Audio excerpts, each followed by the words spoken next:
안녕하세요 여러분. Bonjour à tous. Aujourd'hui, nous allons voir le mot pap.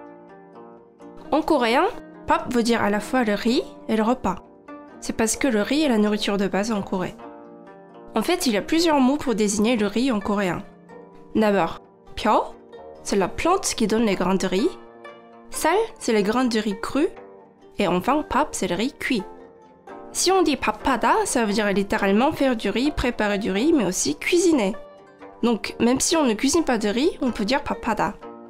Donc, si je dis pap해주세요, ça signifie littéralement faites-moi du riz, mais ça peut aussi vouloir dire cuisinez-moi n'importe quel plat. 밥 좀 해주세요. On peut dire avec le mot pap, petit déjeuner, déjeuner et dîner. En coréen, le matin, c'est 아침, ce qui donne pour le petit déjeuner 아침밥. Le midi, c'est 점심, et donc 점심밥, c'est le déjeuner. Et enfin, le soir, c'est 저녁, soit 저녁밥 pour le dîner. C'est pratique, non? En Corée, 아침밥, le petit déjeuner, est très important. Traditionnellement, on mange un bol de riz et de la soupe avec des accompagnements. On dit souvent qu'il faut bien manger le matin pour avoir l'énergie toute la journée. Manger du riz est une institution en Corée. Rares sont les familles qui ne possèdent pas d'autocuiseur, cet appareil permettant de cuire le riz facilement. Le riz coréen est un riz collant et c'est aussi pour ça qu'on peut manger avec des baguettes. On mange pap avec des accompagnements comme l'incontournable kimchi, qui est du chou chinois fermenté et épicé. L'importance du riz est telle qu'il y a de nombreuses expressions basées sur le mot pap. Il est commun pour un Coréen de saluer une personne en demandant si elle a mangé.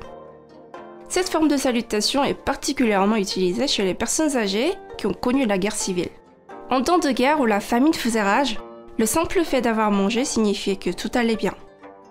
On continue à utiliser cette expression, mais aujourd'hui ce n'est pas vraiment une question, juste une forme de salutation. 엄마, 나야. 엄마 밥 먹었어? On propose souvent à quelqu'un de manger ensemble pour se rapprocher.